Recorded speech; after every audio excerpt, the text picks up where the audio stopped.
And welcome back, everybody, to another episode of Bubba and the Bloom, episode 149. It's not Thursday night, but it's Friday morning, and we're here to kick off your Week 16 FAAB preview as usual, do some news and notes and much, much more. First off, you can find me on Twitter at BDintric. You can find my co-host on Twitter at RyanBHQ and the podcast at Bubba Bloom Pod. Ryan Bloomfield, how we doing, my friend? Frazzled, man. The microphone wasn't working when I jumped in the stream yard with you. It's Friday morning, or Friday around lunchtime, and we're recording, and it's after a vacation and a holiday, so just frazzled, but happy to be here. Happy 5th. I feel like a million things have happened since we last recorded Sunday night. Yep. It's been a while. It's been a lot going on. Hopefully, everybody had a good holiday. Hope you had a good holiday. But Yep. Yeah, it's the last big FAAB before the All-Star break. There's still technically one more FAAB, but you're basically bidding on a 3-day week. So it's the last full week we have coming up here before the All-Star break, and should be a fun FAAB week as we got some prospects and some returners and fun stuff like that. And we'll get to all of that. But let's get to some news and notes real quick. This is where one of the prospects comes into play. Royce Lewis to the IL. Once again, yes, that was his music that played. Royce Lewis, it's a adductor strain. Why can't they just say groin injury, like for the rest of us in the world? Is that what the adductor is? Is the adductor is the same as the groin? I learned that from Snell. It's basically a groin injury. It's probably a little different, but it's basically a groin injury. If we want to keep it simple, like caveman over here, it's a groin injury. That works they're going to reevaluate him after the All-Star break, so nothing until then. Brooks Lee was called a big-time prospect in the Twins system out of Cal Poly, about an hour down the road from me here. A lot of Thursday night, we were having some beverages, watching fireworks. Some of the guys remembered watching him there. They were talking about it. It was pretty fun stuff. Some younger kids, I should say. So what's your thoughts on this? Because it feels like Lewis even admitted like they've held him back longer than he should have felt to be held back other times. So he's expecting to be out for a while. But now you get Brooks Lee, who is already hitting since he's first come up. Yeah, it definitely, with the Lewis thing, it definitely, I think I saw grade 2 somewhere, which you don't want to see. And this is not he'll be back after the All-Star break. It sounds like Brooks Lee will get quite the runway for playing time at third base for the Twins. Brooks Lee's interesting, man, but like Brooks Lee has his fair share. I was reading through the Baseball HQ scouting report on Lee. He has his fair share of injury history. I think like a herniated disc. He's had some back problems in the past, so that's not great. But he's been on fire, man. He slashed 329, 394, 635 with 7 homers over Lee's last 20 AAA games. Position eligibility is going to be kind of weird. I think he's eligible at shortstop in most league formats, but playing third base, so we'll pick up corner eligibility at some point. The question is, like, do you back up the truck? I mean, how much do you throw down in FAAB? I'm always skeptical, just given this season how many prospects have just fallen flat on their face on the hitting side, really on both sides, that I'm probably just putting in modest bids and not getting them. I feel like I say that about every prospect, but I certainly see if you need help up the middle, again, if he is shortstop eligible in your league, and eventually at third base, Brooks Lee, I mean, I don't see like he's a top 50 prospect with HQ. I don't see, I understand the ceiling of why you'd want to go pretty hard for him if you need help there. Yeah, he's shortstop eligible in the NFBC, so he'll get third base eligibility probably right before the All-Star break, give or take. So you'll have a little bit of both. I agree. It feels like it's at least a month for Royce Lewis, if not more. So Brooks Lee should get plenty of time, and if he produces, that could obviously work into something else because he can play shortstop, play third, probably play second if that's the case. Just gonna throw that out there. There's opportunity for Brooks Lee. He's already got 2 hits in both of his first 2 games. 7 homers so far in AAA this year. So it seems like a modest power guy, but more of like just a good hit tool, batting average type guy. Like you mentioned the scouting report with him there. But yeah, I'm with you. It's one of those that we always talk about, that middle infield, corner infield flexibility. That's tremendous, especially with all the injuries we're seeing this year, which makes me kind of intrigued on him. But you and I are always skeptical on prospects. That's kind of we've admitted maybe a fault, maybe not. It all depends. But I do see the appeal for a Brooks Lee compared to some other prospects we've talked about before. It makes you like for those that backed up the truck on Noelvi Marte last week. Yeah, I wonder how that conversation would go. Would you rather Noel? I think you still want Noelvi. I'm not going to like to say no, but if you can get Brooks for a quarter of the price, how does that sound? Type Or situation. what about? I mean, we'll talk about him later. But what about James Wood? Yeah, James Wood's going to be coming up. One-on-one. Who would you back up the truck for more? I go probably Brooks Wood, Lee. Brooks Lee, I'd go Wood, I think, but you go Brooks Lee or Wood? I think I'd go Wood. My only reasoning for the Wood part is my weekly comment on how you can always find outfielders on the waiver wire. At least I can. So you can't find the middle infield or corner infield. So that's where that's more of a availability thing. But I think Wood might be the better fantasy player. So you might be on the right path there. If that is the game we're playing after all. So you're probably right there. But just to fill out my roster weekly, I'd probably go Brooks Lee. So. What's up to the chat, by the way? Like this is a new crowd. This is not we have some of the old standby. We got Stephen Crawford in there. We've got Dom in here, but we also have the daytime crew and a Euro friendly stream time from Rupert as well. So keep the chat going as we go. I just wanted to shout that out since we are on a different time slot. Most definitely. All right, Jared Jones. He heads to the IL with a lat strain. Of course, as every player does. Jared Jones does not think it's too serious, but this also kind of actually helps the Pirates go. It's limited his innings and give him a little breather till after the All-Star break. He doesn't need to limit his innings. We've talked about how many he's thrown before, but don't think they weren't going to do that anyways. But Jones will be out for at least a couple of weeks. We'll see how it plays out there. I'm not overly concerned at the moment, but maybe this is part of the reason he's been scuffling of late. There is something already going on there. We'll see. But Jared Jones to the IL with the lat strain. Yeah, and this was, I think, on our episode maybe 2-3 weeks, but maybe 2 weeks ago, where Jared Jones was the biggest faller in terms of strikeout minus walk of any starting pitcher in baseball. We kind of speculated maybe there's something going on here. And I don't know if this totally explains the walk rate with Jared Jones, but man, the walk rate was really bad. Jared Jones is, I would say not so quietly, been pretty terrible lately after an elite start. So, yep. He's been average. I'll say it nicely. He's been average. Yeah, maybe I'm a little too harsh. Yeah, no, because he's had his dominating ones and his frustrating ones. So just when it comes to rostering, we talk about so many players. Like we'll get so many questions. Should I keep this guy? Should I cut this guy? Well, Jones is doing that kind of cut question pitching right now, but he's shown a ceiling a lot of guys haven't, which keep you hooked in there. So I have to kind of see where that was. But as John L in the chat says, Jones was so great early on with that ball percentage. But things change. Kids change. We'll see where it goes from there, and it'll probably come back to the positive at some point as well. Mm-hmm. Speaking of kids changing and things coming back to the positives, Parker Meadows is returning to the Detroit Tigers, getting called up on Friday. He'll be playing later today. Maybe probably haven't even listened to the show yet, and Parker Meadows will be playing for the Detroit Tigers, so he'll be a fun topic of conversation in FAAB later on. We actually had I'll just real sidetrack here. Like for about 3 weeks, where our FAAB we joked it sucked. Horrible. It was bad. Last week was fun. This week's going to be fun. Like we're kind of back on some options here. Like we're getting like every day. It's like a new, like a couple guys. It feels like so. Parker Meadows is one of them, and it's kind of one of those where I'm trying to stay optimistic, but I need to be cautiously optimistic because he sucked. Like there's no way to put it. A $196 out or 0.96, 2 homers and 3 stolen bases to start the year with the Tigers. Horrific stuff. But goes down to AAA in 47 games, 298, 8 homers, 19 stolen bases, looking a lot more like the guy we expected him to be. Let's not forget, dude's 24 years old, still super young. Skill set's great. So many smart people this year. We're very optimistic on Parker Meadows coming into the season, like all over the industry. I'm not just placating this show. I'm saying everyone, but there's a lot of people talking about him. So I would not be shocked if he comes back here and we see a totally different guy. Is he going to be an all-star? Who knows?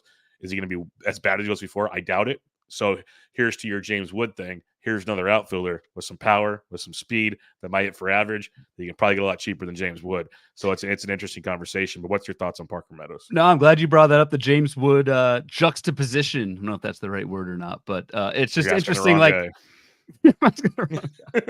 I know, but I just try and run it by you every now and then.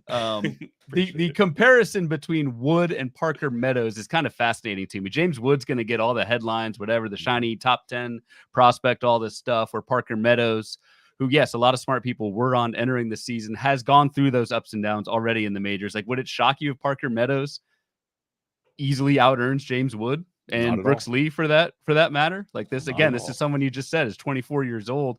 Yeah, he sucked in the majors earlier this year, but has been good before and is, like you said, just hitting well in AAA and should play. So like, would not surprise me at all if a cheaper Parker Meadows is as successful or even more successful than these two big prospects that are being called up with no major league experience entering the FAAB week.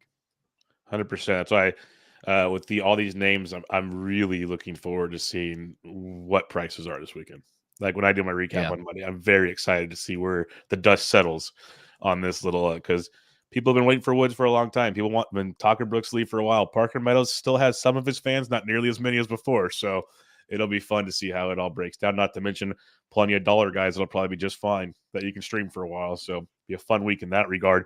You know what else was fun, Ryan?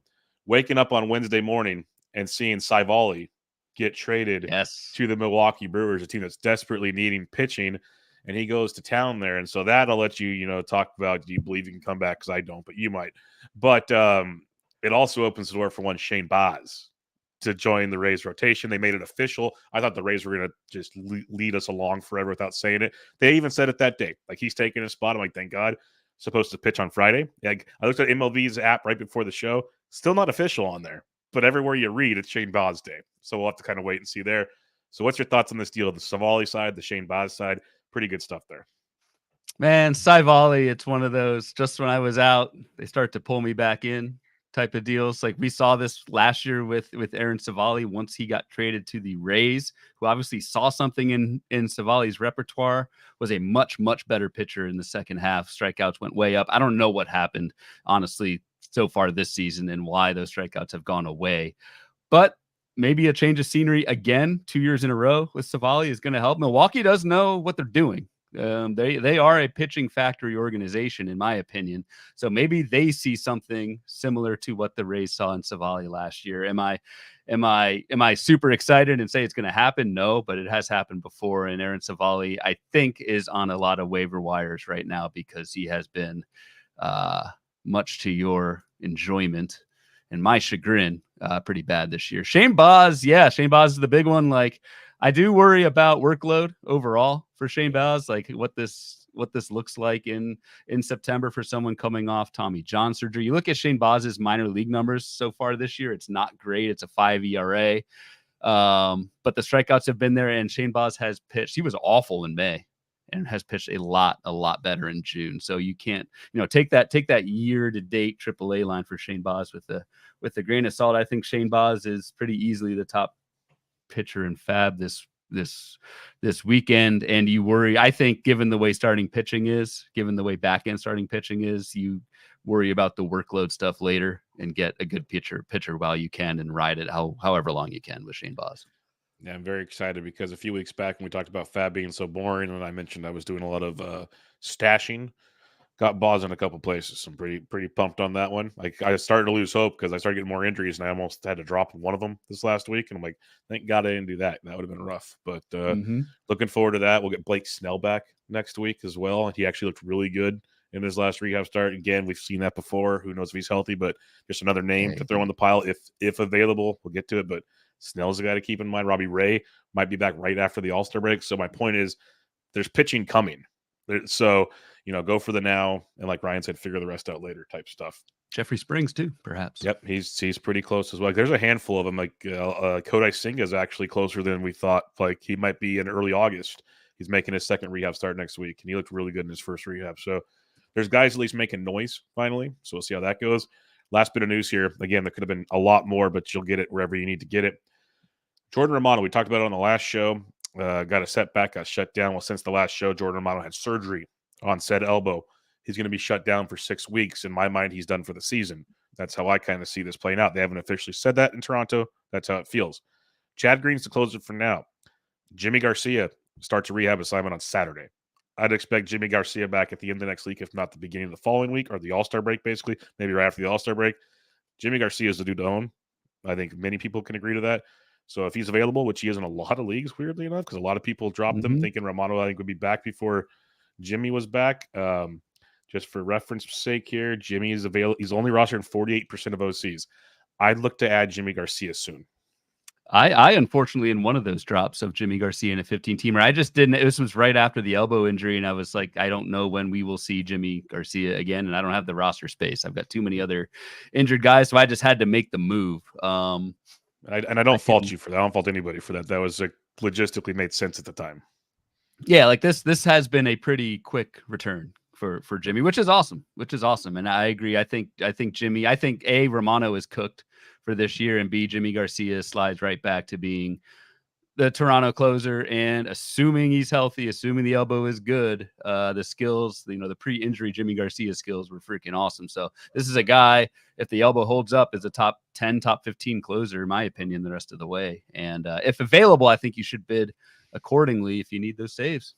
Yep. I'm with you there. Our fellow Canadian in the chat here Steven says, don't worry, Ryan. Blue Jays are never in safe scenarios. Yeah. He's taking Joe Rico's role for the day. I was gonna say we can tell Enrico's not in the chat because he hasn't blown up with Toronto hate so far. So Steven's holding that mantle for our friends up north. Awesome. So yeah, that's just a little bit of news and notes, but it's kind of the more relevant stuff. Obviously, a lot of depth to those parts of the news. There's a lot of minor parts. Everyone say, your T's and P's for Luis Rengifo, the mascot. He's getting an MRI on his wrist. Like, we need to have a little vigil if we need to, because we can't be losing him. The leader in batting average in baseball. Like, we can't lose this man. So have our T's, and he's getting that MRI. He's not in the lineup for Friday in Wrigley. So this might be another where by the time you all hear this podcast, we may know the Angels are still waiting for the MRI results. Had the X-ray on the mascot, and the X-ray turned out good. So we'll see. We'll see with the MRI. But yes, I'm not going to lie, man. Between the fireworks last night, keeping my dogs awake, I was awake thinking about the mascot. This would be a pretty brutal blow, not only for him, but really for the podcast and the listener. It'd be a sad day. I might need to take a day or two to pour some out back, but we'll see. All right, you're getting there. Let's look at some FAAB for the week. Ryan's going to pull up a sheet. We're going to talk schedules, CBS, and RotoWire to start grid. So, Ryan, what do we got? Anything interesting on the schedule this week? Yeah, and I'll walk through this since we do have, this is the matinee crowd, the lunchtime crowd. This is what we do every Thursday night. We go through our projected schedule grid with for each team. We'll go through all 30 teams with lefties, righties, and projected opposing starting pitchers and that average K to walk. Then we'll switch over to CBS. So I don't know, honestly, if there are any like schedule quirks this week, like there have been the last couple. Kansas City and San Diego are the only teams with 5 games, and then a bunch of teams with 7, which is always good because that means more baseball. But no, man, I'm ready to freaking go right through it unless you've got anything to add. I just did a quick look. A lot of full righty weeks, so we're gonna have some fun talking to streamers. But we'll get to those obviously team by team. That stood out real quick when I looked at this. So let's get at it. We'll start at the top, alphabetical order, as we do on this show. The Arizona Diamondbacks. They got 7 games this week, all at home. They get the Braves for 4 and the Blue Jays for 3. 3 lefties, 4 righties, and that, friends, makes it difficult for guys like Jock Peterson and others to thrive. Not to mention Alec Thomas is back as well, so that makes things even more fun in Arizona. Yeah, and this is the one. Yep, the Alec Thomas, I guess, versus Jake McCarthy. Yep. I think maybe there might be no winner there because they will be splitting duties, or at least 60-40. I don't know. So have you seen how they've played since Thomas is back for 3 games? He started every other game versus righty, and the one he didn't start, McCarthy started. So 3 righties, Thomas is beating him 2-1. Yeah, and so that's what I mean when there kind of is no winner, especially and again this week, even though it is a 7-gamer for Arizona, you're only getting those 4 with the righties for McCarthy. Maybe even we don't even know if Alec Thomas will play against lefties. We have not seen the Diamondbacks face a lefty yet, so be mindful of that. Yep, exactly. So I don't know. I'm Alec Thomas is probably someone who's going to be on outfield bid lists. I'm pretty tepid there given the lack of playing time certainty, and really Alec Thomas has been, even though he's still young, has been pretty okay, I guess, throughout his major league career so far. Yep, totally agree with you on that one. All right, let's go to the Atlanta Braves. It's a weekly tradition that, hey, everyone's rostered. Braves have 7 games this week, all on the road. 4 at Arizona, 3 at San Diego. All right-handed pitching. like I kind of joke tongue in cheek, is there's just no one to really roster because they're all rostered already, unless you could think of somebody. No, I can think of old Eddie Eagle, who the Braves did just sign Yes, about an minor hour league ago. deal. The minor league deal. This would be like a legendary week for Eddie Rosario. He would be added everywhere if he was up with the team right now. 100% he would be rostered right now. And in all seriousness, like it's not going to be this week, but maybe a After couple the weeks All-Star out. break. If Rosario gets the call, I think he's an excellent stream back somewhere where he is familiar in weeks where Atlanta plays right-handers. So, but no, that's further on down the road. That's not Eddie Rosario is not a stash, but outside of that, I got nothing for the Braves here. Yep. Baltimore Orioles, their juggernaut of an offense, plays 6 games at home this week, 3 against the Cubs, 3 against the Yankees, 3 lefties, 3 righties. It goes lefty, righty, lefty, righty, righty, lefty. So if you do the bi-weekly, it's 2 righties and 1 lefty to end the week, but that's Cole and then a beat up Ill. Well, they're all actually kind of rough right now. So on paper, this looks like a very tough 6 or at least 5 matchups. In reality, it might not be that difficult, but again, who you rostering in Baltimore? It's a tough week for your Ryan O'Hearn, even your Sed Mullins. Ryan Mountcastle's kind of losing playing time. I got to Ryan Mountcastle. If we did like a should you drop episode, Ryan Mountcastle's getting. I wouldn't go there yet, but that's one to monitor closely. Another one I'm just looking at is keep wanting to say Heston Kjerstad. How much will he play this week against lefties? Did not start Wednesday night. We're against a righty. Kjerstad did not, after getting some pretty consistent playing time. So just interested to see where Heston Kjerstad, how often he plays in a 3-3 split week for Baltimore, who, yes, continues to be a pitching nightmare for anyone facing the Orioles this year. Pretty good. Chicago Cubs, they have 7 games this week. They have 3 at Baltimore, 4 against their division rivals in St. Louis, 1 being Lance Lynn in humidity. Let's go. There it is. In the road grays, right? Oh, no, they'll be at home. St. Louis, the Whites, but it's all good. I'll take whatever I can get from that big, beefy man. Chicago Cubs, 7 righties on the docket, though. So, maybe some Michael Busch back in your life. He's been so inconsistent. Like, I'd say deep league only, but hey, you never know. Yeah. And is playing every day, and it's 7 righties. So you got to like that. And it's a pretty, it's a pretty soft 13% K- walk for the Crew facing the Cubs this week. That's about all I got outside of home run Ian Happ, who probably should be rostered everywhere, but he has absolutely turned things around. But yeah, maybe Michael Busch, who's hitting second against righties that 7-game week. You're right. Very inconsistent, but get the volume and get the playing time.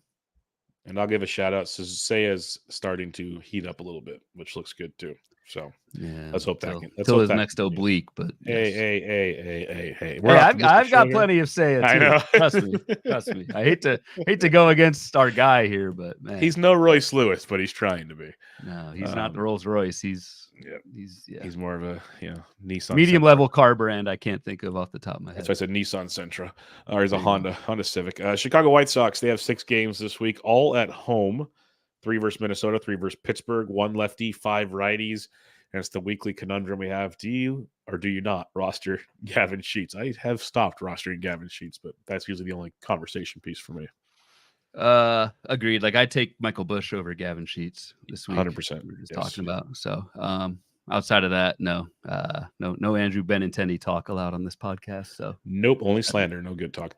Exactly. Cincinnati Reds on this one. Oh yes, boy. 7 games in Great American Small Park, and look at this pitching set they have on tap. They get the Rockies for 4, which in any ballpark is awesome, and then they get Miami for 3. It looks like it's 3 lefties, 4 righties from now. With these teams, I could see things changing all the time because you never know. But regardless, to start the week, Hudson, Quantrill, Freeland, Gomber is just chef's kiss. So any Reds you can roster, I know it might not play every day. I'm very excited this week. That's the problem, though, is like, I don't know which Reds are available. I know your guy Jonathan India is back and leading off, and he's pitching. He's playing great. Yeah, but probably like widely rostered. I still don't believe in like Jake Fraley. The hard contact continues to not be there and will only play 4 times this week. So that's kind of the problem, is like it's a beautiful schedule for the Reds all at home, but like I mean, which ones realistically in any league format are widely available? I don't know. That is the problem. They won't be. But if you're in a shallow league and like a Jonathan India's out there, please fix that ASAP. That'd be awesome. Yes. But yeah, for most 12s and 15s, at least the NFBC, like even Fraley 74%, like you said, plays 4 games. Is that going to cut it? 4 games in Great American could, but it's just not as ideal. Yep. Cleveland Guardians, they have 7 games this week, all on the road. They get the Tigers for 4 and the Rays for 3, all right-handed pitching for now. And it's a pretty nice week. You don't know if Flaherty even makes a start with his back. You got Maeda up and down Reese Olson. Montero pitched great in his debut. Taj has been good, but then Lytle, like it's a bunch of coin flips, it feels like, on this weekend. Cleveland's offense is just awesome to begin with. It is, but from a FAAB aspect, like kind of similar we're talking about with the Reds, Guardians offense is a lot better than Cincinnati's, but like your good Guardians are rostered. You're probably looking at guys like Brian Rocchio, who is half decent if you need middle infield help, and who doesn't, especially in deeper leagues. And then Daniel Schneemann is hitting second against righties, so like has certainly cooled down from Schneemann's hot start, but still over the last month hitting 262, which is pretty much his season. 3 home runs, hit a homer this past week. So Daniel Schneemann, I think if you need outfield help, he's just kind of one of those other guys that you throw in as a conditional, given the 7-game week. Uncle Ted will be so happy you said that. That's all I have to say. That's one of the... He's a Schneemann guy. Oh, very much so. Colorado Rockies, they have 7 games this week, all on the road, but 4 in Great American, so that's a plus. And then 3 against the Mets. That's going to be interesting. 3 lefties, 4 righties. Looks like your lefties come, actually, 2 of them at the end of the week in the Mets. So the first half of the week in Great American, 3 righties, 1 lefty if you want to play the first half stream game. Yeah, and I mean the question is like, so I believe the Rockies are coming off a 6 or 7 game home week. A lot. Right? I think it's like 10 games. It was the whole week this week. I think it might be 10 games. Okay. So like really your streaming Rockies are already picked Taken. up, right? Like your Charlie Blackmans, your even Taglias, whatever. So I don't like, and a 7-game week is nice, at Small Park is nice, but like if you're streaming Rockies, you have already picked them up, I think, the last week or 2. You should have, yes. That's a very great point there, Mr. Bloomfield. Very good point. I'm every now and then, especially in during the daytime. He brings his best. He doesn't have a 75-ounce water bottle, so we're good. The Detroit Tigers. The Detroit Tigers. Look at this tank. Oh man, that's amazing. We can make it an hour and a half. That's all I got to say. Cheers. Should have filled this with Noons over 4th of July. That would have been good. Yeah, sitting on the beach with that thing full of Noons, failure. Stay cold all day. Yep. Detroit Tigers, they have 7 games this week, all at home. They get the Cleveland Guardians for 4 and the Dodgers for 3. 2 lefties, 5 righties. Obviously, the talk of the town is going to be Parker Meadows. At first off, see if he plays every day this weekend. I'd imagine if he gets called up, he's playing. But then again, we'll see. But I think Parker Meadows is very much in play. Colt Keith, I picked him up last week, went deep yesterday. So that was a plus. He's been playing well. You opened my eyes to that resurgence. And then I just want to ask the question, and I'll let you run with the Tigers here. What are we thinking on Justin Henry Malloy, who is starting to hit the baseball? This is where DFS helps me a lot, folks. Like I say it a lot, and people are like, no, this has helped me a lot because he's always cheap and he's hitting for power. So what's your thoughts on this one? Yeah, I actually, it's probably this is the first time I've said this all year. I'm pretty fascinated with the Tigers lineup right now, just because of the resurgence. That it's not a resurgence if you've never surged before, of Justin Henry Malloy. He is 6 for 14 this week. Couple dongs. So while Justin Henry Malloy just has a 284 OBP and a 197 batting average on the season, you got to think Detroit keeps rolling him out there and seeing what they have. I'm curious, like, where is it, if Parker Meadows is an everyday guy, if he's not in a platoon, if he's an everyday, or at whose expense is that? Is it Wenceel Perez? Is it Wenceel Perez? I mean, he has been the everyday right fielder and playing like decently, but it's either that or Matt Vierling leaves center field, goes back to his utility role. Yeah. So that's something I don't know the answer, but this weekend I'm taking a look at, because I do have some Wenceel Perez, and I'm a little worried that we may not get everyday playing time from Perez anymore. Yeah, it feels like that ship is slowly slowing down. That's what it feels like. Would you in 15 teamers bid on Henry Malloy this Oh, I week? would. I would debate it on 12s, honestly. Really? I Okay. I really would. Like what we're seeing now, it feels that I could just be to be one. It could be one hot stretch, but it's just it's the third base eligibility. People just lost Royce Lewis, so that's huge. And again, it's a young player that it took a little while, but he's getting his run. He's playing every day, and maybe he's figuring it out, or maybe it's a hot streak. But he's 0% rostered in OCs right now. Like I'll take my chances, probably pretty cheap in that one. All right. Big like John it. Stud's out on Malloy in 12s though, so we'll see. 15s must bid. I mean, There that you go. seems like the dividing line. I agree. Yeah, I get it. It's more of a needs at third base thing, but I am very intrigued by what Malloy's doing. Houston Astros, they have 6 games this week, all at home. They get the Marlins for 3 and the Rangers for 3. 2 lefties, 4 righties, and majority, if McCormick's still out there, that's your boy, and he's playing well. But otherwise, I think it's pretty bleak out there. Yeah, even McCormick though, like has only started Not now. playing all the time. What's that? It doesn't feel like he's playing enough still. No, yeah, I mean he's only started twice the last 6 games. Did not start on the 4th or the 2nd. So like that seems to be a pretty obvious platoon in right left field between Chas McCormick and Joey Loperfido.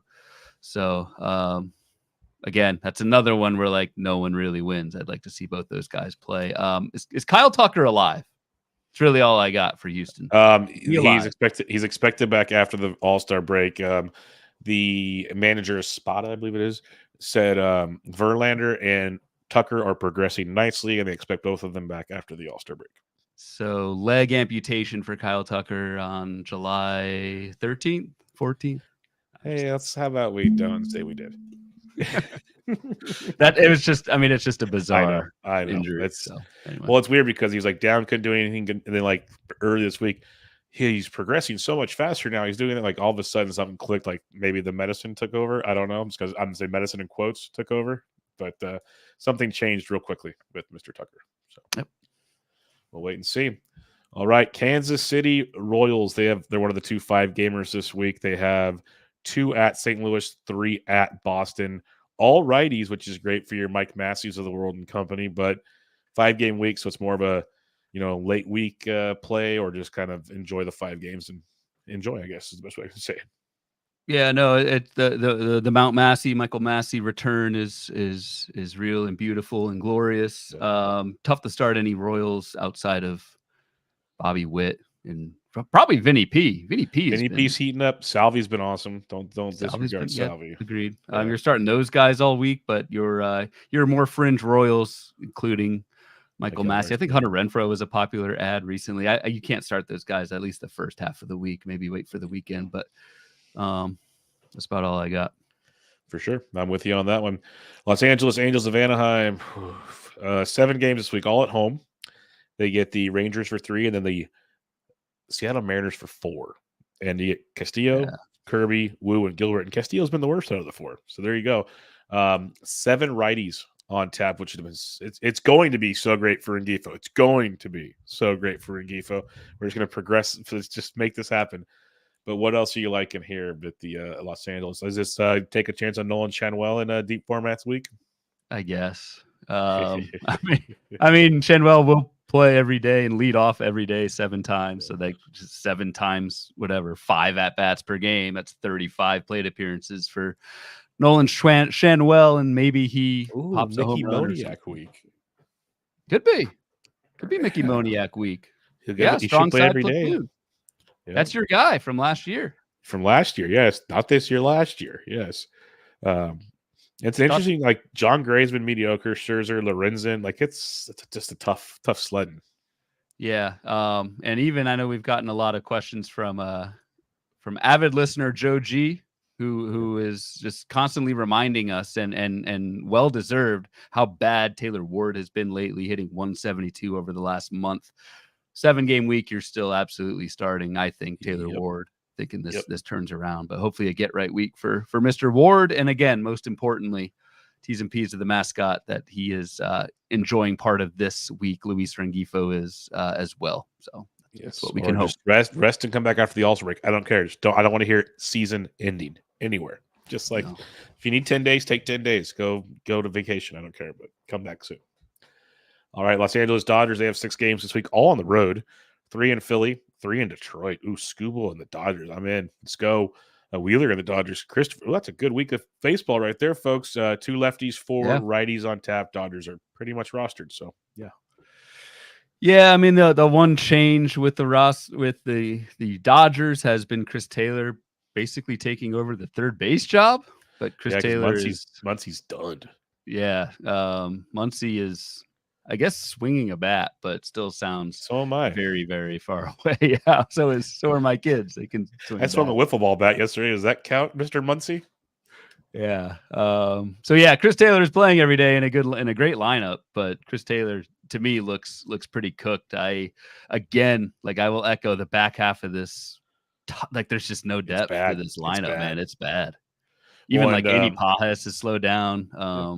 Yeah, it's tough.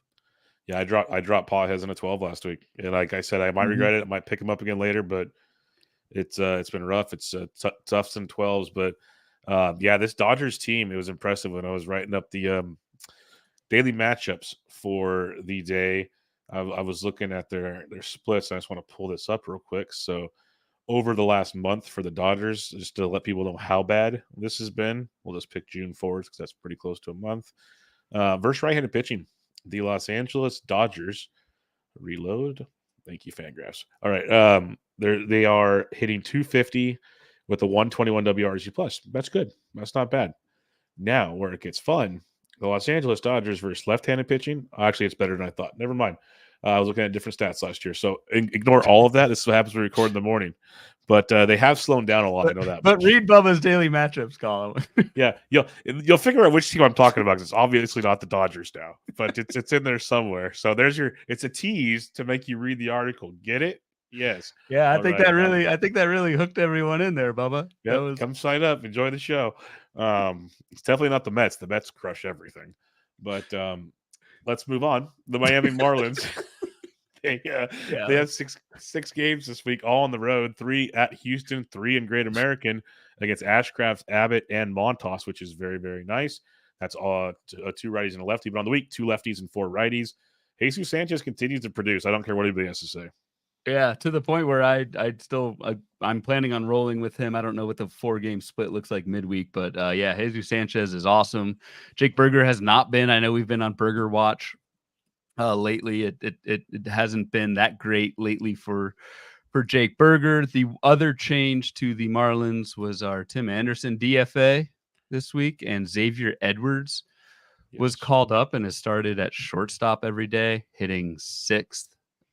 Xavier Edwards it looks like a kind of an empty batting average guy with some speed, not much power there at all. But again, if you need a body in middle infield and you're starting like maybe Miguel Rojas, Xavier Edwards is someone who I think could provide similar batting average he's a lot younger and might have a little bit more of a ceiling.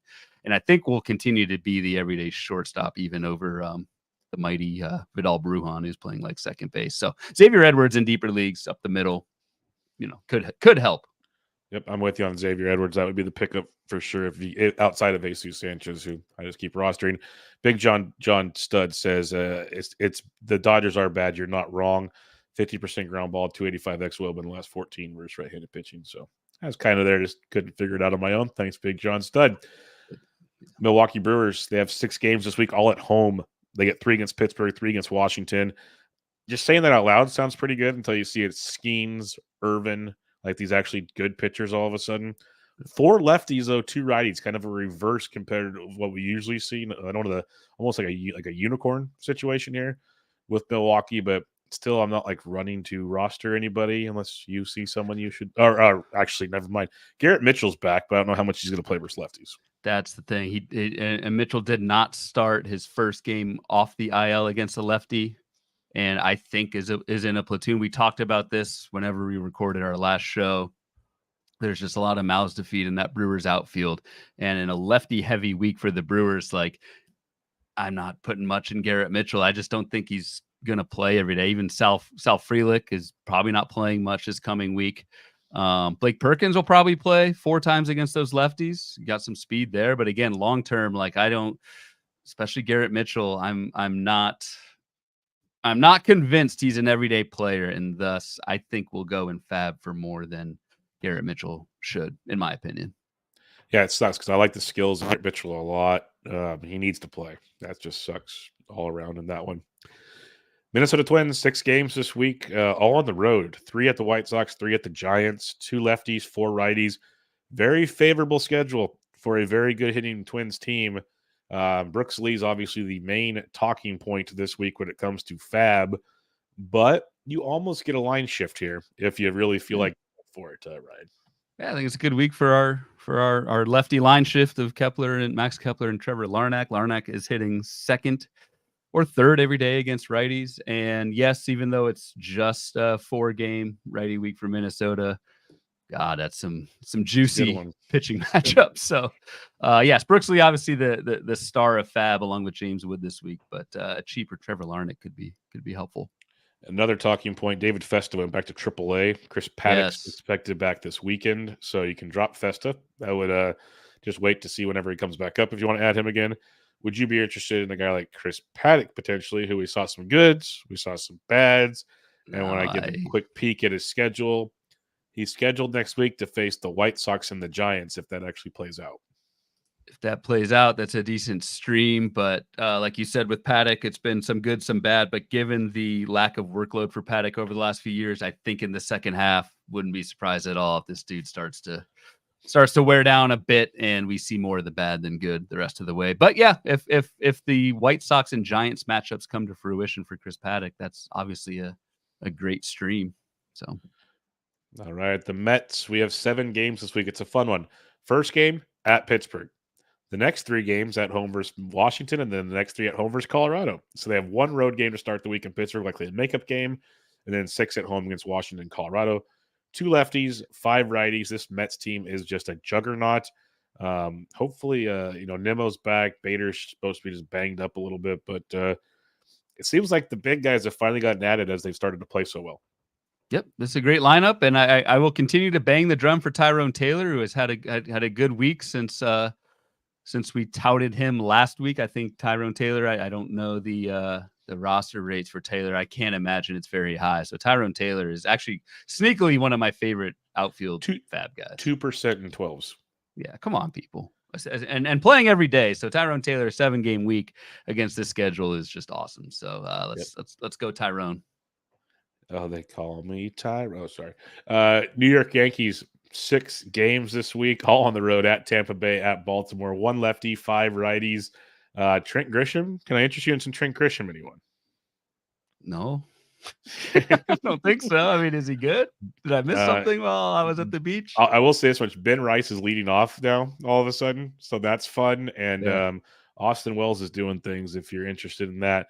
When it comes to Grisham, it's nothing fancy, no. It's just he plays a ton. He's hit safely in like 4 of his last 7.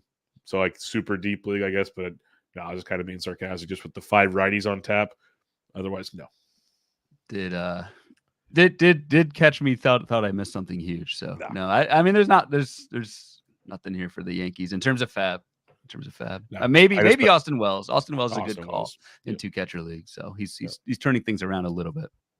Yep, exactly. Oakland Athletics, they have 6 games this week, all on the road at Boston, at Philadelphia. 1 lefty, 5 righties. Again, it's an A's team. Bleday's calmed down a ton of late. Like that was fun. I wouldn't be shocked if he has another heater in him at some point, but I'm not running there.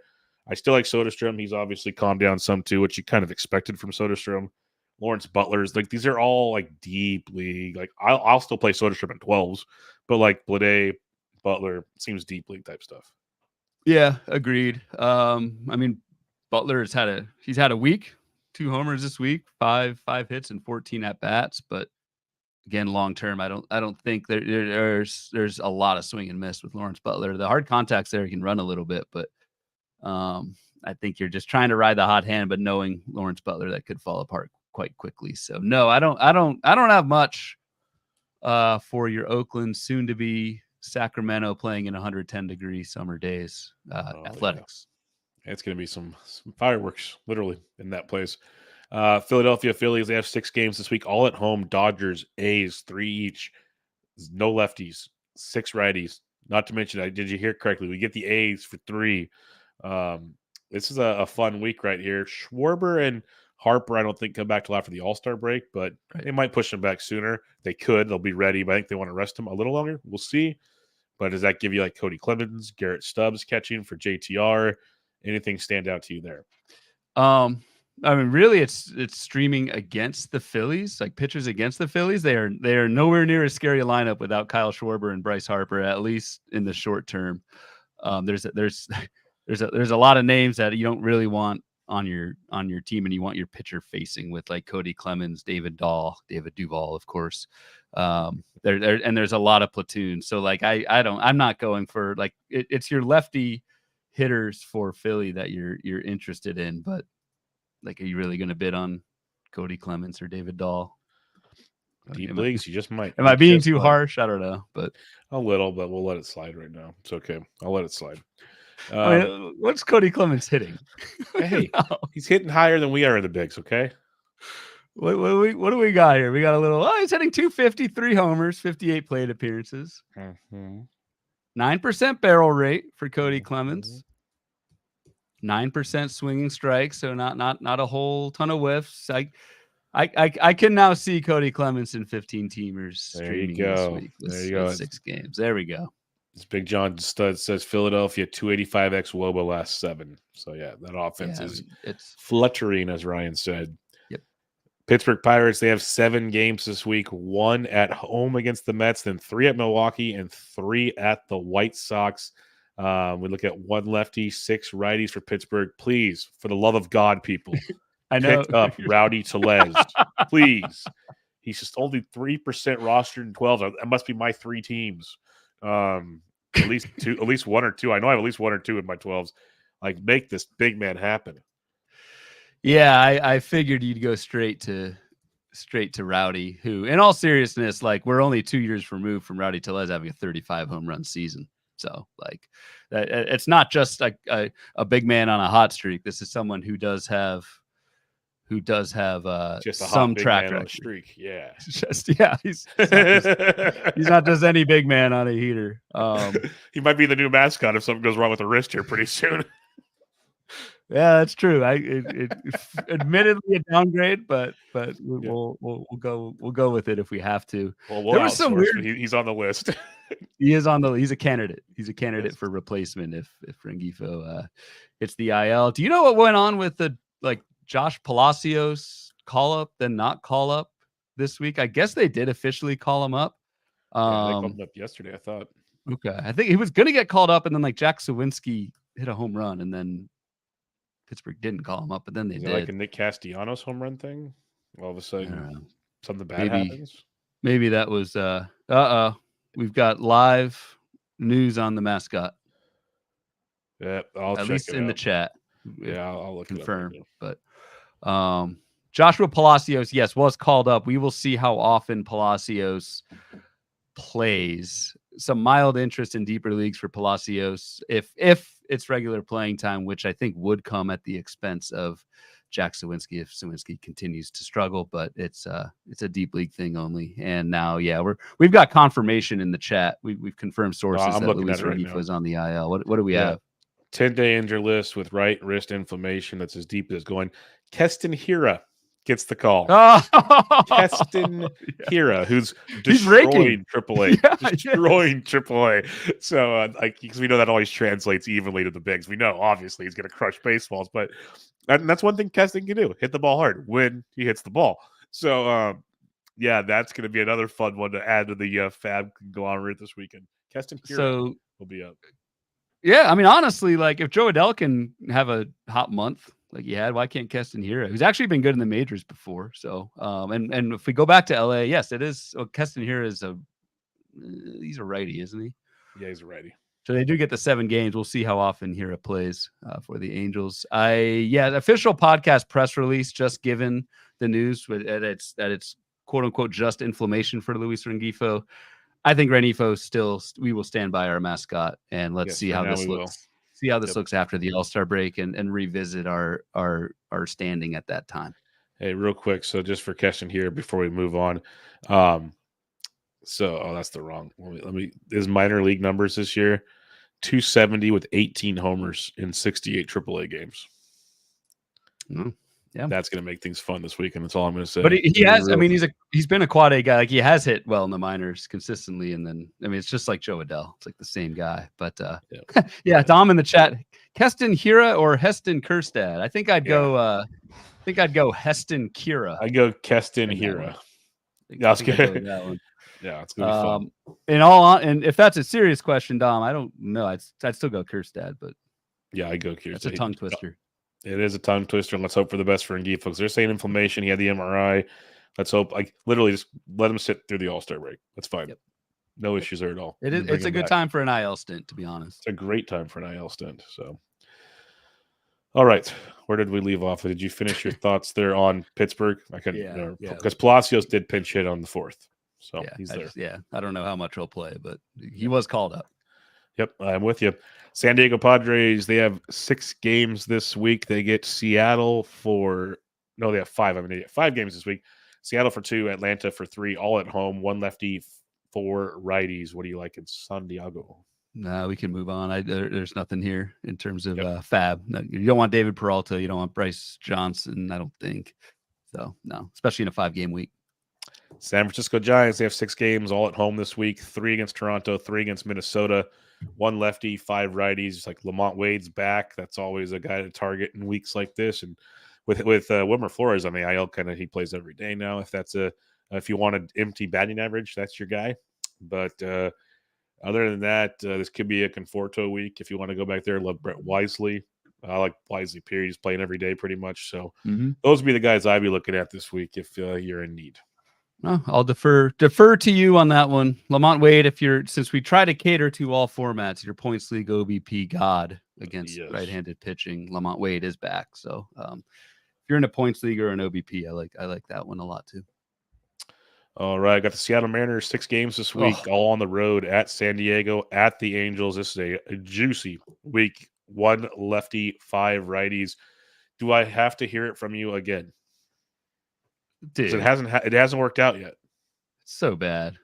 It's so bad. Dom Canzone. It's not just you. It's not just you. I've heard it from others too. But no, yeah, Canzone has not taken advantage of don'ts. Yeah, can't zone. There you go.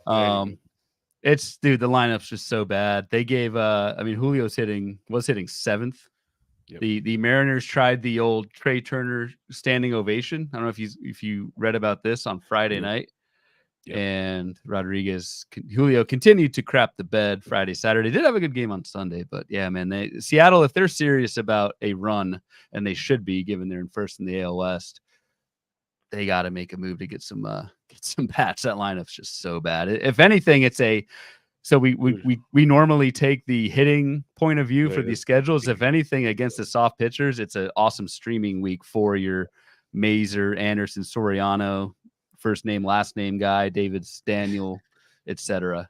Because you want to stream against Seattle as much as possible. Yeah, Soriano and Daniel will be 2 I'd really look to, especially Soriano. I like him quite a bit, actually. He was on one of our Bloom boards recently. So I do like Soriano in that matchup. Going into Friday, the Mariners' 29% K rate versus righties over the last month. They are abysmal versus any pitching pretty much, but they strike out a ton. Yep.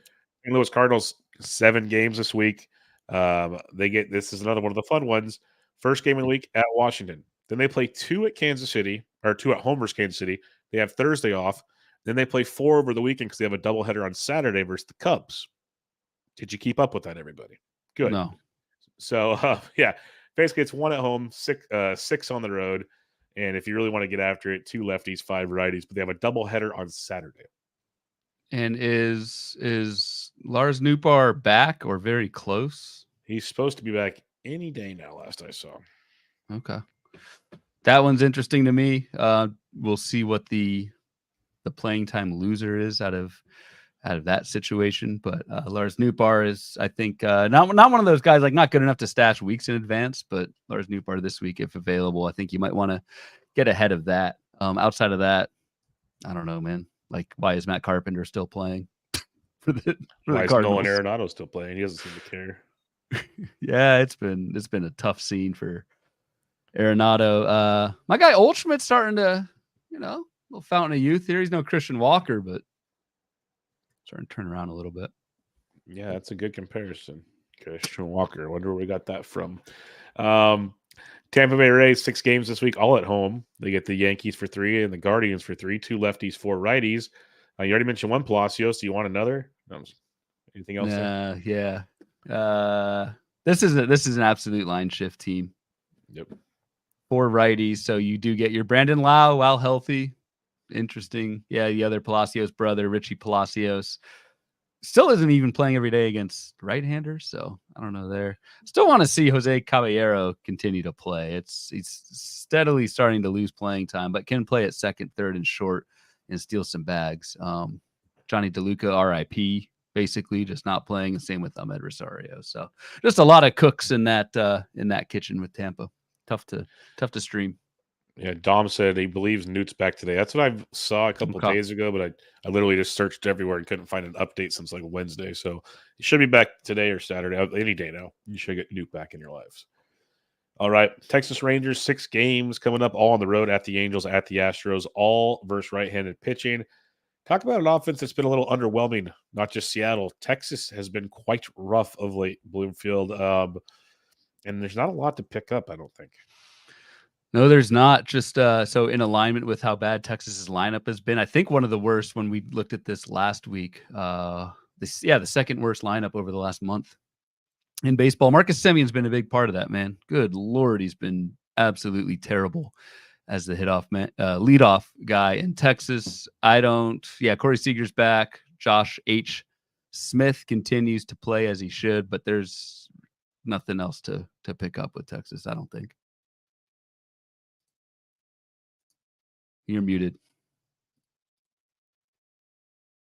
Hey, Bubba, you're muted still. My bad. Toronto Blue Jays this week. They're all on the road. They have 6 games on the road this week. 3 at the Giants, 3 at the D-backs. Pretty favorable schedule with 1 lefty and 5 righties and some not so great pitchers on the docket. George Springer's back. You like to see that? Yes, he is. Vlad Jr. is on a tear. So this Bo Bichette is not. Didn't he just get hurt again? He's day to day. He was scratched. He's not officially on the IL. It's okay. He's been getting accused of grabbing his junk too much on Twitter. I think he needed a break. Okay. You haven't seen that? I take it. Wasn't expecting that. Was not expecting that. There's like a thing going around Twitter. It's like, what's going on? But yeah, it must be fun in Toronto these days. I'll try and not search for that one. With the Jays, I'm still so Spencer Horwitz is hitting second, not only playing every day, but hitting second every day, pretty much against righties and lefties. So continue to ride that. I still think Horwitz is just like a empty batting average guy without much power, speed, juice, but hitting second in a lineup that's starting to at least turn things around. Getting a little nervous about Davis Schneider. 100%, yes. From a playing time aspect. I have Schneider in labor, and I think another 15-teamer. I think I benched him this week just because he's just has not been playing enough and has cooled down quite a bit from his hot streak. And then Addison Barger too, like someone who I think is interesting, but just not playing enough. Only 2 starts over Addison Barger's last 6. Yep, definitely. The main guys are gone, and platoons are becoming a problem in Toronto. Washington Nationals wrap us up here. They have 7 games to have this week, and they start with 1 at home versus St. Louis, and then 3 at the Mets and 3 at the Brewers. So 6 road games after their 1 game against St. Louis. We have 3 lefties and 4 righties, which makes things so fun for Washington. Right. Jesse Winker's not playing against lefties anymore. Nor is Luis Garcia. So those guys are a little bit tough to roster. And then obviously we mentioned at the top, but we will bring back up James Wood, who I think is the if you're there's a floor here where James Wood just does Jackson Holiday things to start out. But I also think there's a ceiling here that you need to bid pretty aggressively on if you want a 5 category guy in outfield. So James Wood, I think, will be the most expensive FAAB guy this weekend. Yeah, I think you will be as well. And John Stud in the chat says Josh Palacio is leading off for Pittsburgh today. Okay. So that makes things interesting. See where that goes throughout the weekend, because that could really change the interest level for one Josh Palacio. So It could, and I do just for completeness on the podcast. I've got Palacios' minor league numbers hitting 311 with a 17% K rate in AAA this year. 1 homer, 1 steal, and 83 plate appearances. So again, that's a small sample, whatever, but might be more of an empty batting average guy if that translates. But leadoff in Pitt, that will certainly help from a volume standpoint. We might finally have the Fighting Palacios back in the league together. So I'm looking forward to that, having some fun there. All right, Mr. Bloomfield, you ready to talk some CBS most added drop? Let's talk hitters. And leading the way, Brooks Lee. Leading the way, Brooks Lee doubled in CBS ownership from 21 to 42%. Who did we not cover? Jhonkensy Noel, the big Christmas, is the second biggest riser. Because it's all righties this week. And okay. So that he still plays versus them, but there's more of a platoon. Like he sat versus 2 of the last 4 righties. So I feel like this is maybe I'm totally wrong on this, but like fantasy players love dudes with cool names and who have power, but like I don't think Jhonkensy Noel really, even like a 15-teamer, the playing time's not there, and we're already seeing a 40% strikeout rate. Like the swing and miss Reyes. That's who I was thinking. And then there was another guy who was the Punisher. I only remember his nickname. Oh, for the Reds. Oh no, that's gonna bug me now. The Punisher. I can picture him and everything. Big old dude, right-handed bat. Yes. That's people are probably screaming at the pod right now, saying his name. Get in the chat, people. Hook a brother up. But so yeah, Aristides Aquino. There you go, Aristides Aquino. So I kind of get those vibes. So anyway, Isaiah Kiner-Falefa is a riser, but is on the IL. That's a weird one. That's a weird one. Harrison Bader, we mentioned on the Mets rundown, slowing down a little bit, but running. You know, we look at our stolen base attempt rate column on this board that I've concocted here, and Harrison Bader is one of the few stolen base sources out there. Ownership in CBS leagues up from 22 to 30%. Didn't talk about Brendan Rodgers, probably because, like I said, your streaming Rockies are already rostered. And I think Brendan Rodgers, he's been hitting well lately, but very good. I think your baseline is kind of an empty batting average guy without much power and just does not run. So I don't know. Anyone else that there's a lot of Colorado guys on here. Diaz is back. Diaz back from the IL. Mentioned Siri last week. He's actually starting to hit for like 250-ish with some power. So as long as he's hitting, you can go that direction.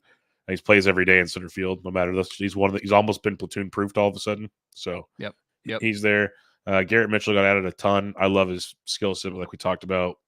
Who knows? Rojas is down there. Nolan Shenwall. Miguel Rojas is doing what we expected, which is not striking out at all. 9% K rate, but no power, not running, et cetera, et cetera. So, like you got Brett Wisely, Matos down here. Devison De Los Santos is a fun one. I've actually heard some prospect guys say he could or should be up like after the All-Star break. We'll see. But that could be a fun stash. If you have room to stash, just know that could be a very volatile situation, but tons of power. Yep. In leagues where you can stash, I get behind that. We just did a deep dive. I believe it was written by Chris Blessing at Baseball HQ. Did a deep dive on Dillon, or maybe it was Doug Otto. There was a recent deep dive on HQ that was really good on De Los Santos. We do have in the chat. Randy Leeson says Twitter is speculating on a possible Monday call up for Kobe Mayo, who is one of the top hitting risers in CBS, up from 35 to 40%. Just another Baltimore prospect. But it's like, so, okay, cool. Where does he play? Exactly. Like, I don't want to. Right. Like I don't want to ignore it or be flippant, but like they finally give up on Mateo. Basically, is that it? Like Jorge Mateo, time to go.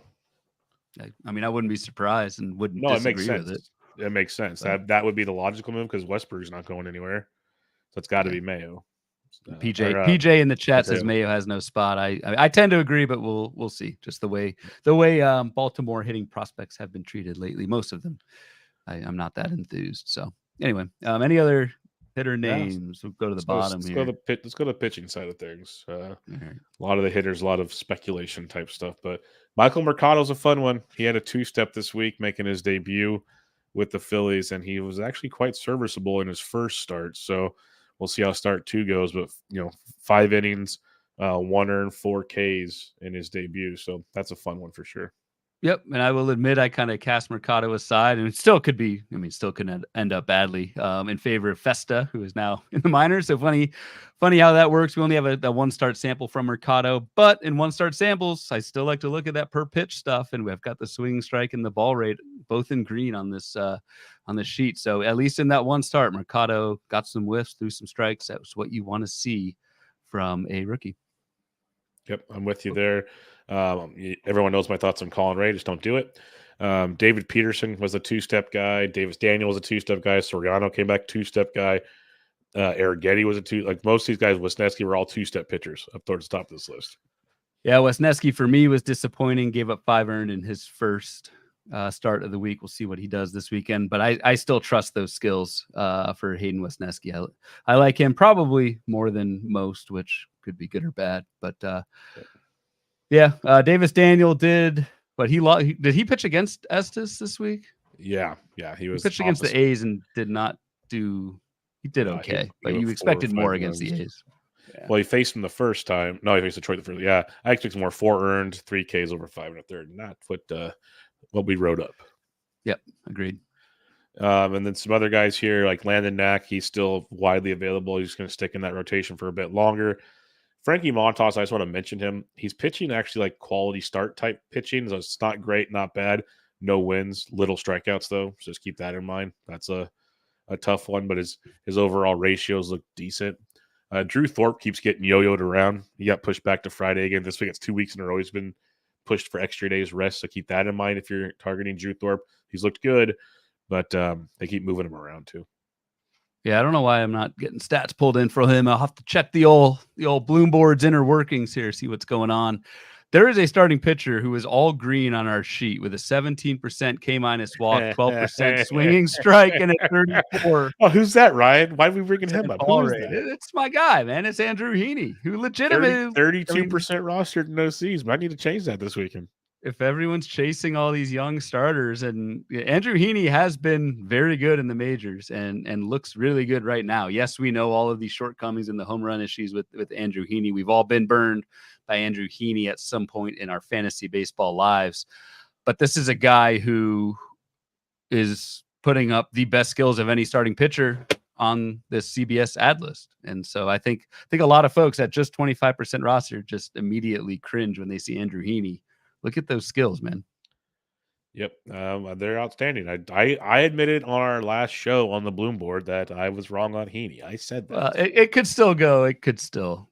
Again, this is still Andrew Heaney. He gets blown up. We've never seen that before. Exactly. But I'm just pointing it out for the people. You know what else has an all green on here? Michael Kopech. Do you want to go down his deep dive too?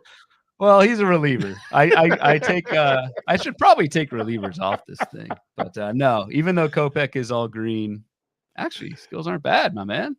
He's horrible. Buy low. Do not buy low in it. I'm joking. I'm joking. Yeah, just do not do it.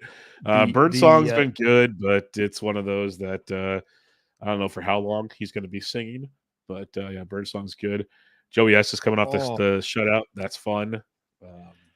Yeah, Joey Estes, I've had on labor for a while. Like he's actually, I think, pretty good. There's a ton of strikes, a 30% ball rate for Joey Estes.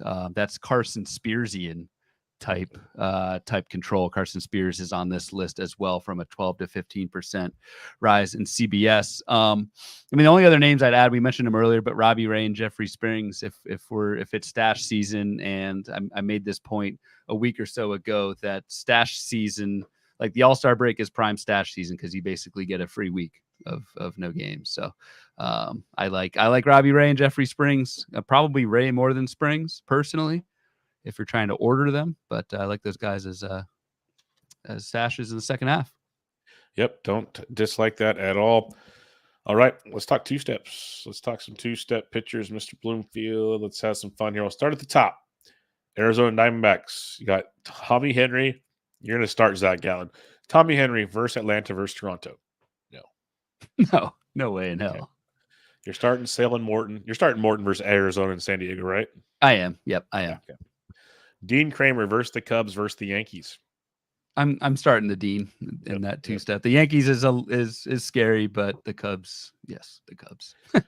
Brian Bayo versus Oakland versus Kansas City, and Bayo did look a bit better in his last start. I still need to see more, but remember they pushed him back for a while to get him some more work, so maybe something clicked. This maybe is a get right spot for Brian Bayo. I would imagine, even though we just kind of dunked on his skills, I believe on our last episode. Yeah, Bayo is. The projections were good, but we looked at the skills and like, so I would imagine Bayo will be heavily deployed in 15 teamers. I wouldn't go there in 12s yet, just because the Oakland matchup's awesome, and Kansas City is a decent one as well. All right, Chicago Cubs tie on at Baltimore at St. Louis. You do it. You just hope like hell at Baltimore doesn't crush you. 100%. Andrew Abbott versus Colorado versus Miami. That's beautiful. Yeah. Yep. And Even in Great Lodolo. American's beautiful. Yep. Lodolo, you're doing. Gavin Williams at Detroit at Tampa Bay. That return was not great. Was it not? I did not. No, yes, I see an 11.25 ERA. I didn't catch it.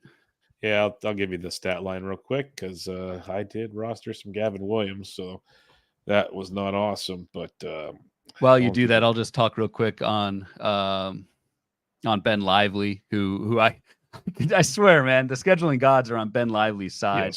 Yes, just shoved against the White Sox in his last start, and now gets a two-step at Detroit, at Tampa. I really like that for Ben Lively. Gavin Williams, 4 innings, 5 earned, 2 walks, 2 Ks versus the White Sox. Not great. Nope, but I'd still probably go because of those matchups, and he just came off the IL, so hopefully, I guess the way we'll see though. Colorado, Dakota Hudson, and Cal Quantrill at Great American at the Mets. No. Nope. Chris Flexen versus Minnesota versus Pittsburgh. No. Jack Flaherty, yes. Kenta Maeda versus Cleveland versus the Dodgers. No way. And even Jack Flaherty, just watch that. Watch if that two-start comes to Watch fruition. his back. Watch his back. Watch your back, Jack. Yep, watch your back. Davis Daniel, Ronzi Contreras, first Texas, first Seattle. God. I go with Daniel for sure. I'd throw Daniel. Yep. Is Ronzi pitching deep enough in games to? I don't care if he is or isn't personally. I don't care if he is or isn't. Yeah, that's probably the right answer. I'd go yes on last name, first name, Davis Daniel, and no on Ronzi. All right, the Marlins, who also called up a first name, last name, and Kyle Tyler recently.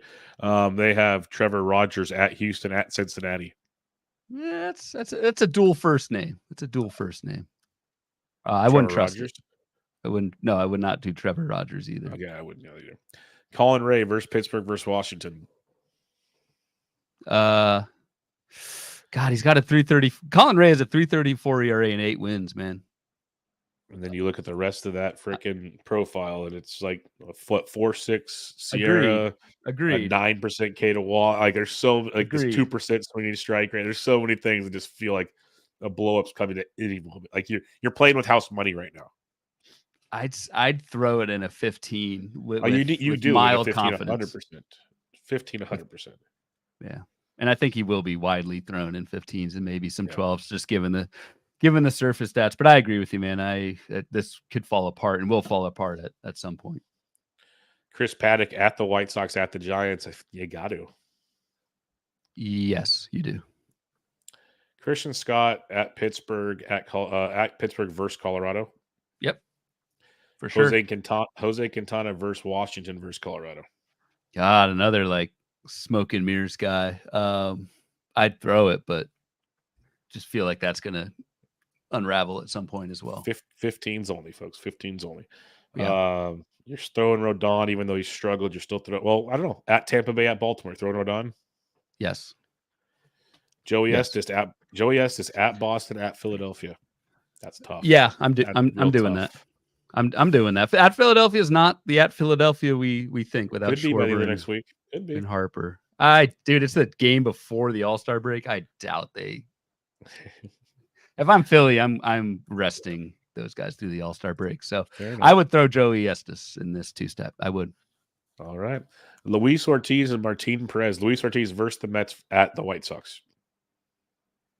Who the hell is Luis Ortiz? I've got Keller and Perez. I would throw him for the White Sox start and pray he survives the Mets. What team are you on? Pirates. Huh. I've got Keller and Martin Perez. Yeah, looking at the RotoWire grid right now, Luis Ortiz, Martin Perez. Okay, maybe it changed mid-show. That's crazy. It's not locked in, so it could change again, but that's what they have right now. Okay. I don't know. I'd say Ortiz. Martin Perez at Milwaukee at the White Sox. No. Wouldn't do it. Not happening. Giants, Jordan Hicks versus Toronto versus Minnesota. Yeah, keep doing it and just hope he keeps giving you 5 innings. Yep. Miles Mikolas at Washington versus the Cubs. No. Same with. See, what's happening to Miles Mikolas should eventually happen to Colin Ray. Exactly. That's a good call. Andre Palante versus the Royals versus the Cubs. No. Okay, you're gonna Pepio versus the Yankees versus Cleveland. Man, that's a tough 2-step. Oh my God. It is a tough one. Pepio is good enough that I think you roll with. He got blown up in his last start, but yeah, I agree. I know he's been super roller coastery this year. Pepio has had some great starts and some blowups and not much in between. But yeah, I think you on the whole you throw this against the Yankees and Cleveland. It's a tough one, but I think Pepio is good enough. John Gray at the Angels at Houston, and remember they're Rengifo-less Angels, so there's like nothing in that lineup anymore. That's true. Unless Heston Kira comes back and looks good. I would throw Gray in this one. I know it's been rough since his return from the IL. Has had a good start, sprinkled in between a couple disasters. But I'm probably throwing John Gray, who I have in a ton of leagues, and probably in most of those leagues, depending on my other 15-team options. Mitchell Parker versus St. Louis at Milwaukee. Yeah. Yep. Jake Irvin at the Mets at Milwaukee. Of course. Yes, that's beast. Sure. That's an easy one, folks. That one was easy. All right, let's have some fun here. We got some listener questions. Joe G says Moreno or Patrick Bailey in a mixed one-catcher daily roto. Gabriel Moreno. I would too. Okay. Yep. Agreed. Yep. I think that's most of the ones. Moreno's an elite batting average guy at catcher, and like we're seeing it so far a slight uptick in power, which was a concern with me with Moreno, but he's back. He's the primary catcher for the Diamondbacks. I like Moreno a lot. Joe G also messaged me earlier: Taylor Ward or Jesus Sanchez or Parker Meadows. Which one would you like? Ward, Sanchez, or Meadows? I think I got that same one. I responded and said Sanchez against righties. I think he said it's a daily league, and then Ward, and then Parker Meadows. Yep, that is the correct answer. At Futures Bet says, I know that you will discuss Brook Lee, but just in case you guys fall asleep during the pod, I wanted to remind you. So yeah, we got you. We got you, buddy. We made sure to cover it early on in the pod in case. Oh, I made a point to put that on like the first bullet point there. So I wouldn't fall asleep till the end. B Shot says, I'm scared for our mascot. We all are. Just hope it's a minimal thing, but we love the support. It's great. He'll appreciate this when we talk to him. Never. Very, very funny how the chat just blew up with Rengifo to IL like mid show. It's actually pretty fun knowing you guys know us that well. Like here it is. Exactly. Stephen Crawford says, in general, what is your opinion on rostering high ceiling prospects in a redraft league at this point of the season? I have both Noelvi Marte and James Wood on my 23-man roster.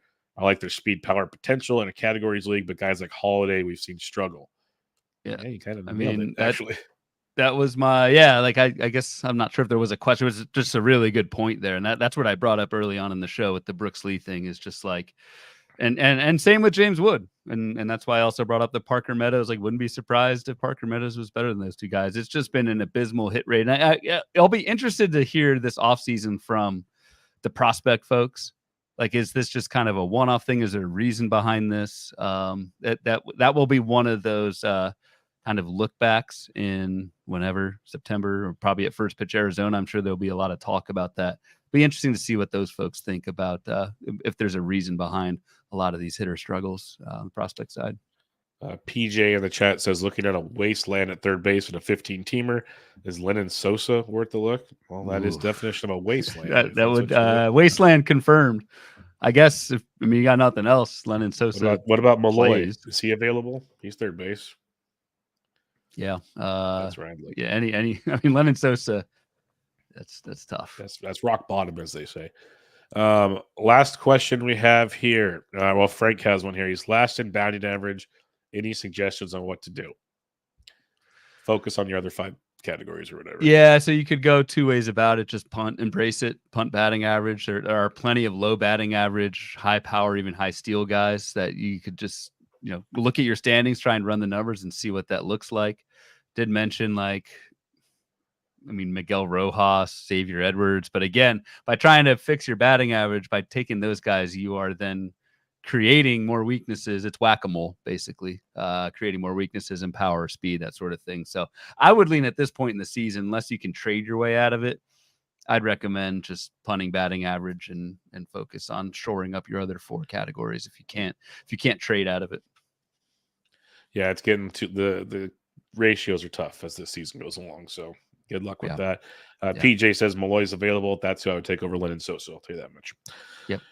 Last question we have right here from our buddy Corbin Young, who put a great piece out on CJ Abrams on HQ today. Let's go check that out. Really good stuff there. He writes well everywhere, but that's a good one for today. Corbin asks, because this is how he knows us from the show. What did you eat and drink? I'll just say for the holiday, because I celebrated more so on the 3rd than the 4th. But what did you eat and drink for the holiday? I did not. So I agreed. The 4th was actually more. So the 3rd is actually our youngest's birthday. So on the 3rd, he turned 3.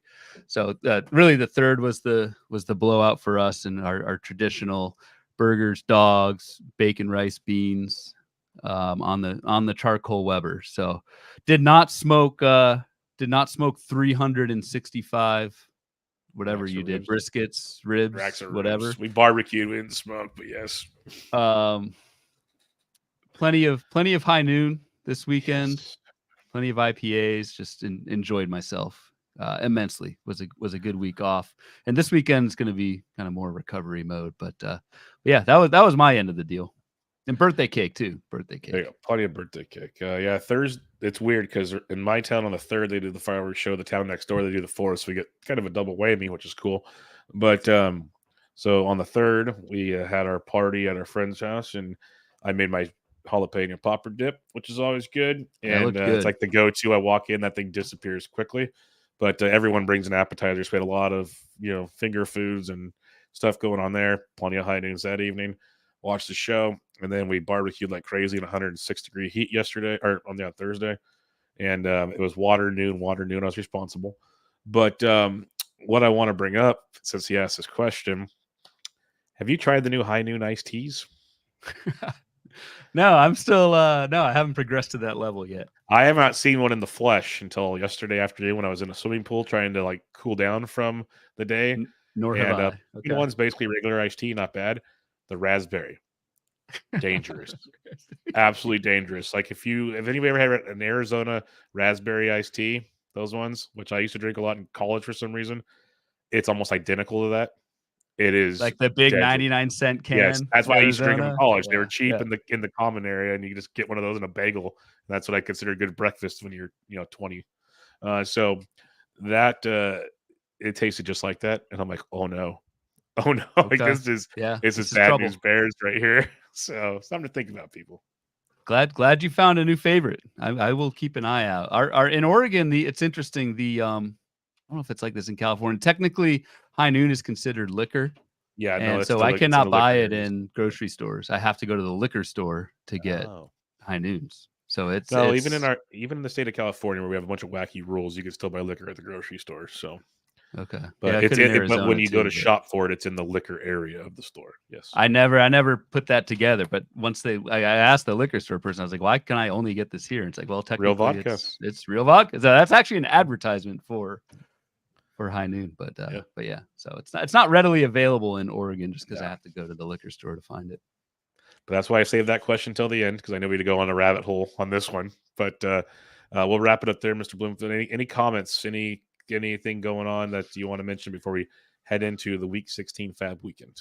No, second big week of FAAB. So hopefully we previewed it quite well for you guys. That's always the hope. Appreciate the chat. Like I said, new time slot. The matinee lunchtime edition was cool to see some new faces mixed in with our old faithfuls. So that was fun. And I'm gonna go try and sell my truck now.